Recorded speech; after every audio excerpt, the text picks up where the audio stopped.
Welcome back, everyone, to Ready, Set, Sell with your host, Bryan Vogt. Thanks so much for staying with us.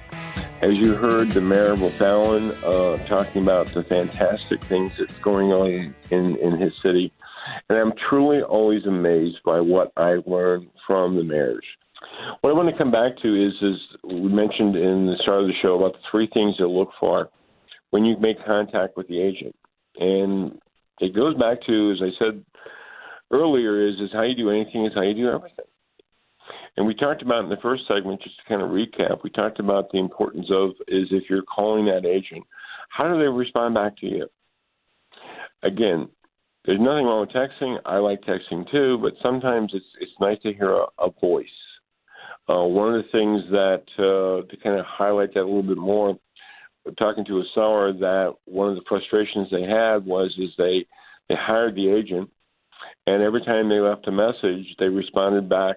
This is after the house was on the market and they had questions, they would constantly respond back in text and sometimes email.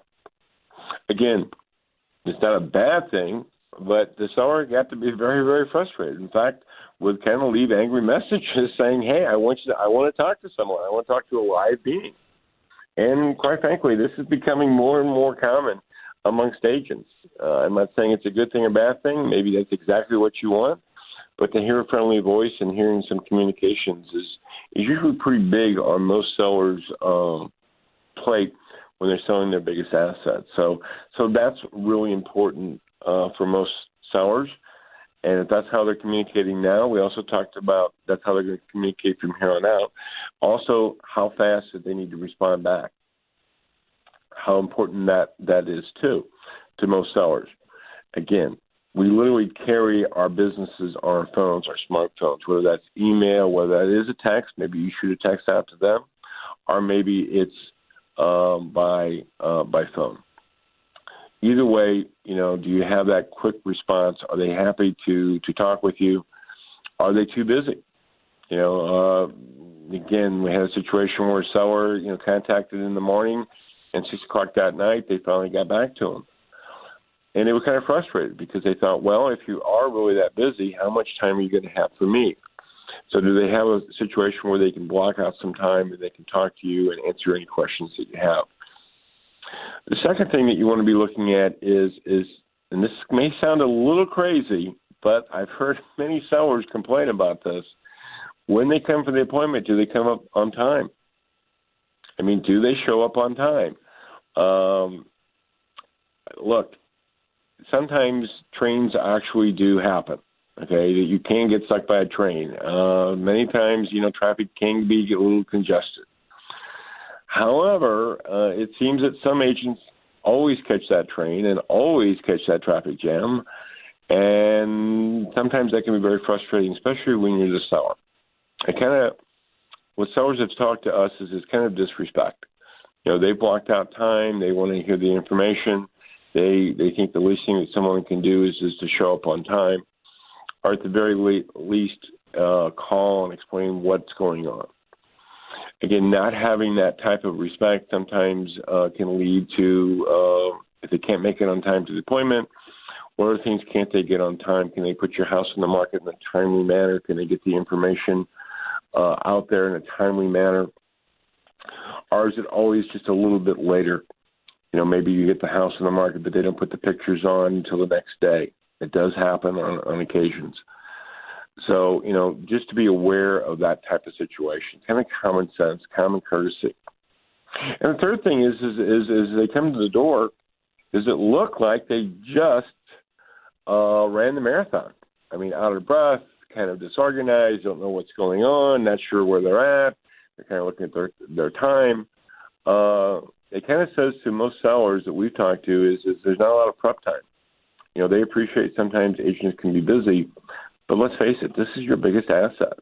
I mean, don't you want somebody to be able to not only be on time, but to also be prepared?